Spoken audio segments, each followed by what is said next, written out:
Avec l'accroissement de la population mondiale et le réchauffement climatique, nos modes de consommation sont de plus en plus remis en question. Au centre de la polémique, on retrouve notre consommation de denrées issues de l'animal et particulièrement notre consommation de viande. Dans cette vidéo, quand j'utilise le mot viande, je veux parler de la viande froide, celle qui nécessite la mise à mort de l'animal. On pourrait dans une certaine mesure inclure tous les produits issus de l'animal, comme les œufs ou les produits laitiers, mais pour plus de clarté, nous allons nous concentrer sur notre consommation de viande stricto sensu. Aberration écologique, meurtre de masse pour les uns, nécessité biologique, voire liberté fondamentale pour les autres, qu'en est-il vraiment de cet aliment qui nous sustente autant qu'il nous divise? L'homme est-il vraiment programmé pour manger de la viande?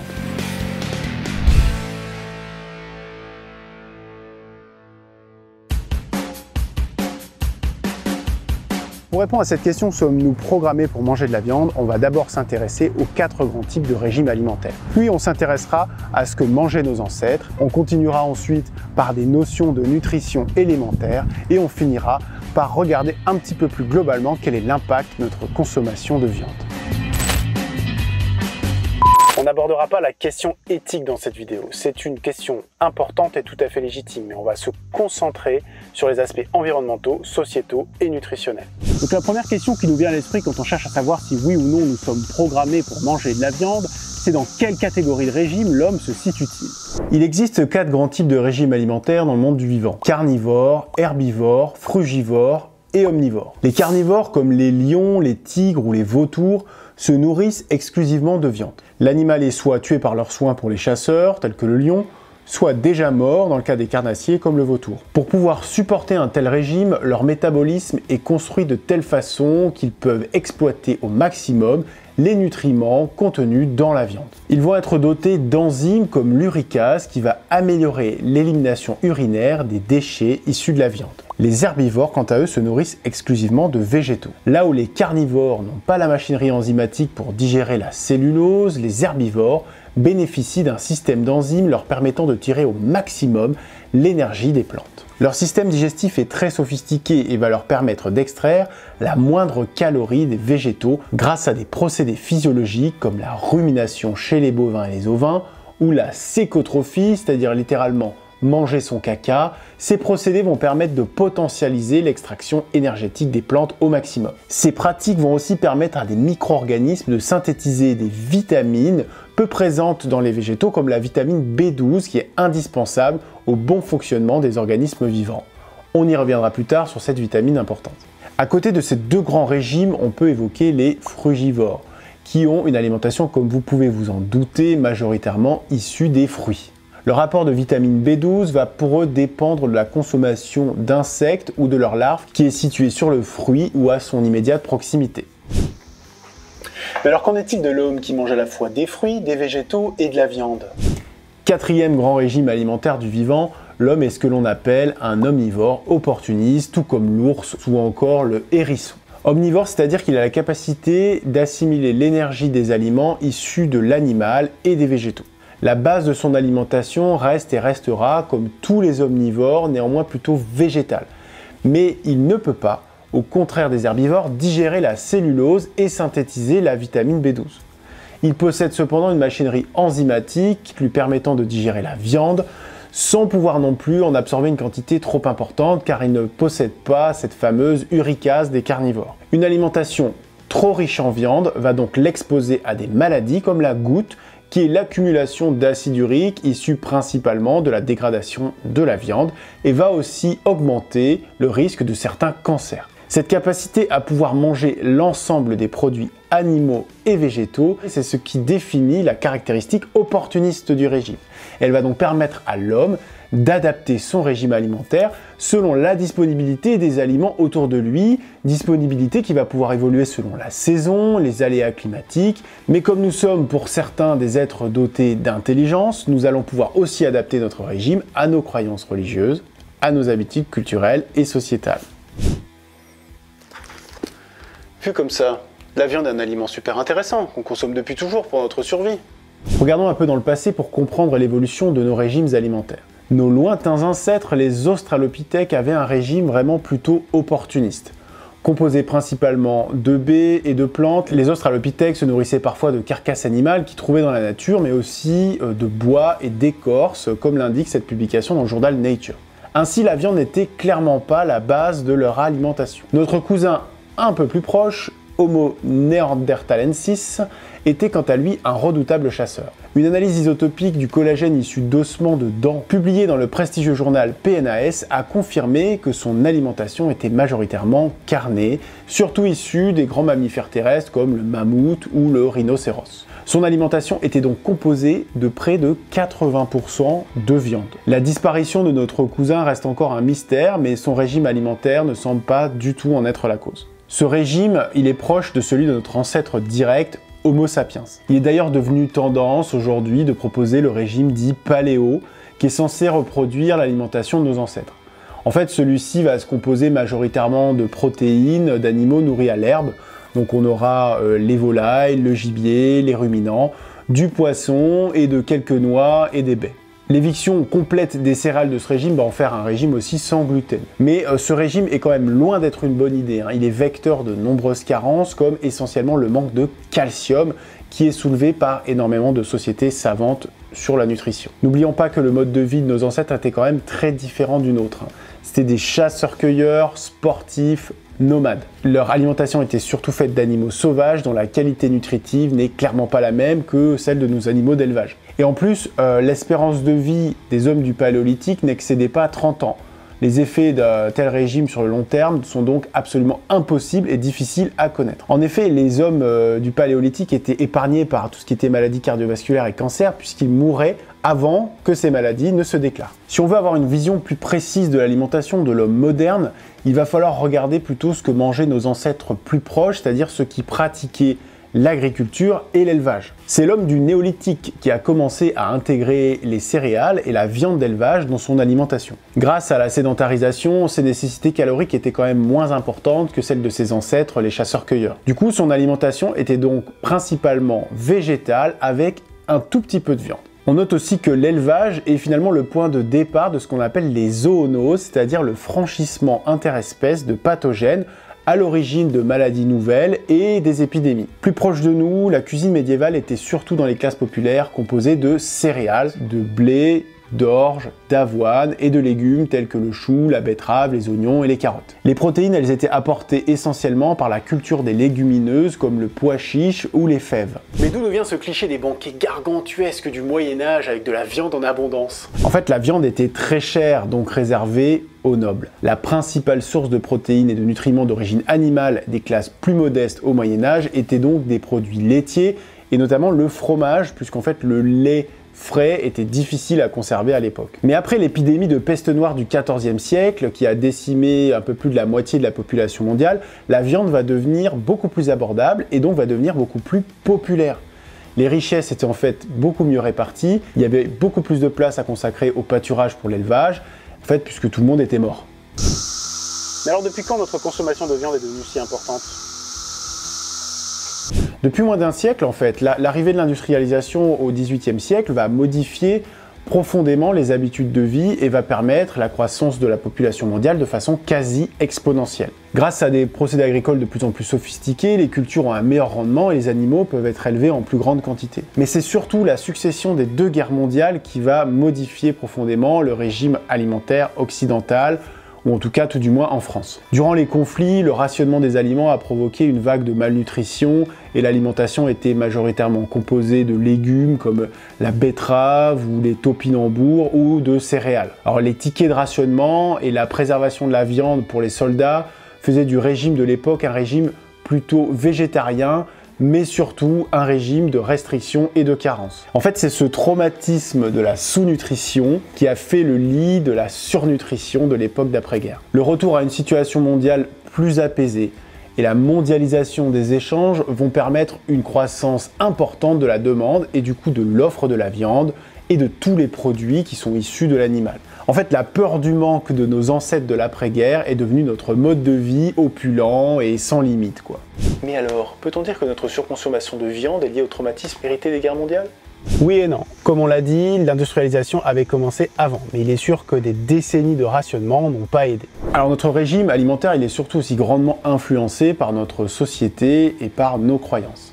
Alors, on va prendre deux exemples. On assimile souvent les guerriers Maasai à une tribu carnivore qui se nourrit de sang. Mais en fait, leur régime est principalement végétarien avec une part importante de céréales et de légumineuses. Leur apport de vitamine B12, c'est principalement le lait. Leur consommation de sang, en fait, c'est plutôt de l'ordre rituel et du folklore. Deuxième exemple, les Japonais de l'île d'Okinawa, qu'on appelle parfois l'île des centenaires. Cette île, elle a longtemps fasciné les chercheurs en nutrition. Là-bas, le régime contenait de la viande et du poisson, mais le secret résidait surtout dans l'arrêt de l'alimentation avant la satiété, c'est-à-dire avant d'avoir les dents du fond qui baignent. Et ce régime, il s'accompagnait aussi d'un mode de vie plus sain, avec de l'activité physique et moins de stress. Alors les nouvelles générations sur l'île d'Okinawa, elles semblent plutôt se rentrer vers notre régime occidental, et du coup, leur espérance de vie est en baisse et leur indice de masse corporelle en hausse. Comme vous le voyez, la base de notre régime alimentaire est surtout une affaire de disponibilité de la ressource, de nos envies et de nos croyances. Mais peut-on vraiment éliminer un aliment comme la viande ou à contrario n'en consommer qu'exclusivement ? Pour bien appréhender la question, il faut revenir à quelques fondamentaux de la nutrition qui vont nous aider à mieux comprendre. L'homme, comme tout être vivant, puise son énergie vitale dans son environnement.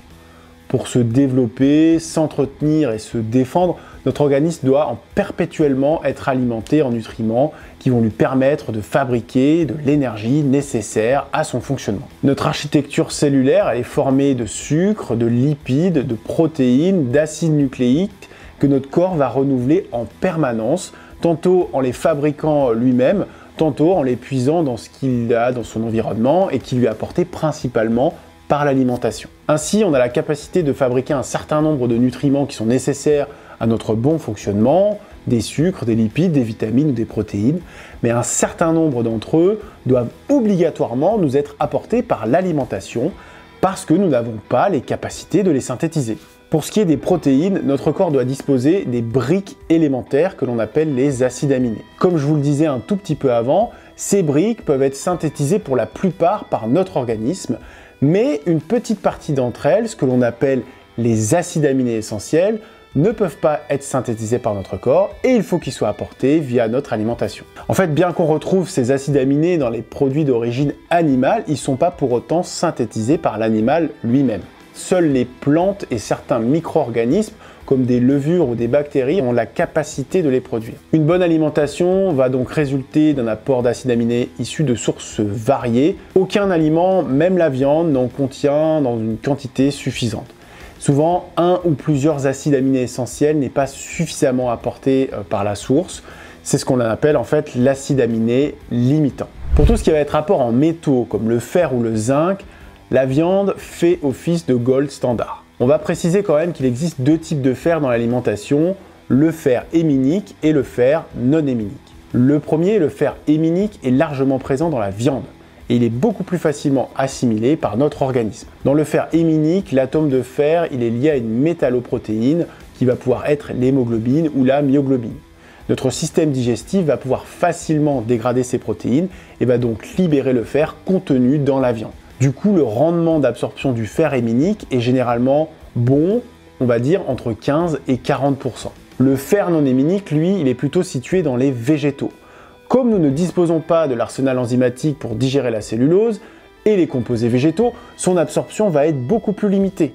Du coup, le rendement va être plus faible, de l'ordre de 10%. Néanmoins, l'apport conjoint de vitamine C ou de consommation de produits végétaux fermentés va augmenter la disponibilité du fer non héminique et donc favoriser son absorption.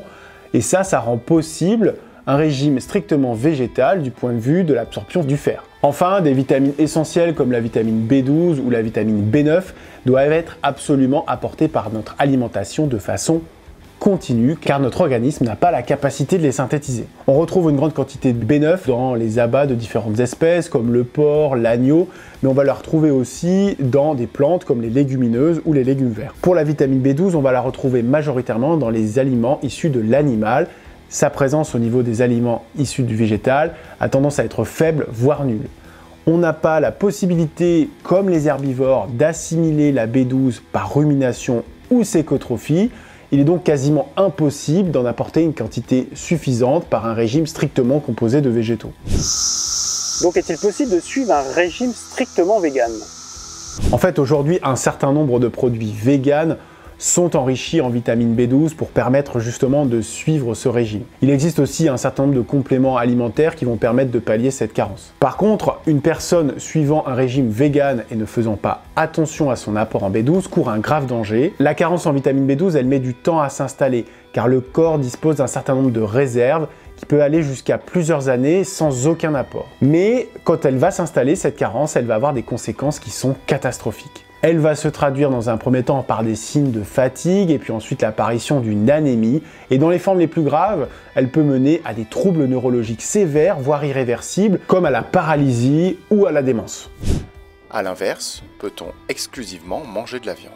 Eh bien, la viande, c'est le couteau suisse de l'alimentation, c'est clair. Mais comme le couteau, il peut être aussi utile que dangereux pour celui qui l'utilise. Associé à notre mode de vie et à notre mode de consommation et surtout à notre sédentarité, la consommation en excès de viande entraîne surtout un surrisque de cancer et de maladies cardiovasculaires. De plus en plus d'études pointent la corrélation entre notre consommation de viande et ces différents problèmes. C'est bien connu pour la viande rouge, mais ça tend à l'être aussi pour tout le reste des produits issus de l'animal. Bon, ces études ne disent pas non plus que la viande est un poison, pas à ce point-là. Mais l'élevage intensif, les procédés de conservation, les additifs, les antibiotiques et les polluants qui vont se retrouver dans la chair des animaux que nous consommons, eh bien, vont augmenter le risque de certains cancers et d'un certain nombre de maladies. On va pouvoir citer le cas des nitrites et le risque des cancers du côlon, et les polyphosphates pour le risque cardiovasculaire par exemple. Alors faut-il manger uniquement de la bonne viande, c'est-à-dire de la viande non transformée, issue d'élevage raisonné? En théorie, si on se limite à l'argument nutritif, oui. La viande est un formidable aliment à condition d'en consommer de façon raisonnable et en essayant de limiter toutes les formes transformées comme la charcuterie ou les modifications industrielles. Mais le problème est plus complexe que ça puisque la viande ne pousse pas dans la nature. Elle est issue d'organismes vivants qui nécessitent eux-mêmes d'être élevés et nourris. Il va falloir ensuite procéder à leur abattage, au conditionnement de la viande, au transport, etc. etc. Et tout ça a un coût environnemental qui est souvent très élevé. Du coup, on se doit d'intégrer une dimension écologique à cette question. Parce que l'écologie, l'environnement, ça impacte aussi notre santé. Alors sur ce sujet, comme tous les sujets, les batailles de chiffres sont légion, et on le sait, on peut faire dire un petit peu ce qu'on veut aux chiffres en fonction de la méthode de calcul utilisée, de l'interprétation des résultats, blablabla. Donc on va donc s'intéresser simplement aux ordres de grandeur plutôt qu'aux valeurs absolues. Ce qui est intéressant ici, c'est de connaître le delta qui va exister entre les ressources utilisées pour produire les différentes sources de protéines qui vont faire notre alimentation. En termes de consommation en eau, en France par exemple, si on prend ces chiffres, ce que l'on voit ici, c'est que produire de la viande de bœuf, c'est beaucoup plus gourmand en eau que de produire des légumineuses, des céréales, voire d'autres types de viande. En termes de ressources utilisées pour nourrir ces animaux au niveau mondial, le pâturage va représenter un quart de la surface émergée du globe, tandis que la production de fourrage requiert environ un tiers de toutes les terres arables. Selon la FAO, au total, c'est environ entre 2 tiers et 3 quarts des terres agricoles mondiales qui sont utilisées directement ou indirectement pour l'élevage. À noter aussi la situation en Amérique latine et notamment au Brésil, où l'on voit une agriculture intensive du soja qui se développe pour faire face à la demande mondiale. Et qui dit agriculture intensive, dit besoin de place et dit donc déforestation massive. Et puis le deuxième effet qui se coule, on va observer des coûts environnementaux phénoménaux, notamment en émissions de CO2 pour le transport de ces aliments aux quatre coins de la planète. Alors on va quand même noter que l'élevage français se débrouille un tout petit peu mieux que la moyenne mondiale, puisqu'en fait un plus grand pourcentage de l'alimentation des animaux va être produite en France sur l'exploitation ou en Europe à proximité immédiate. Et pendant ce temps-là, pendant qu'on produit toutes ces ressources, près de 800 millions de personnes sont sous-alimentées, dont plusieurs dizaines de millions au Brésil et dans des régions comme l'Afrique subsaharienne. Là-bas, l'accès à la viande est faible, voire quasi nul. Certains modèles indiquent même qu'il faudrait réduire notre consommation de viande de 90% pour limiter grandement son impact écologique d'ici 2050.